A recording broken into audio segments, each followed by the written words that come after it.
20 సంవత్సరాల కిందట ఈ పొందుకున్నాం. వ్యవసాయం మీద ఒక విధమైన ప్రేమతో మీరు డాక్టర్లు అయినా కూడా ప్రాక్టీస్ మానేసి భూమిని నమ్ముకొని వ్యవసాయం కోసం మా తాతలు ఇద్దరు వ్యవసాయదారులు వాళ్ళ కోసం సరే ఇవాళ మరి వ్యవసాయం అయిపోయింది, రైతులంతా అభివృద్ధి చెందుతుంది. మరి మా చంద్రబాబు గారి నాయకత్వం, మరి మా చంద్రబాబు గారి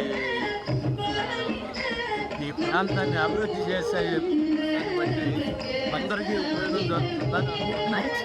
సరే కిరణ్ వచ్చిన తర్వాత ఇందులో కదలిక మొదలైంది. ఈ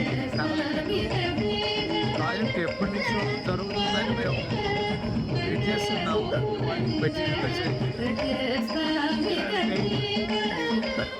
కిరణ్ ప్రాజెక్టు చేసే వాళ్ళందరికీ కూడా మంచి కలగాలని, వాళ్ళందరూ కూడా బాగా శ్రీ తీసుకురావాలని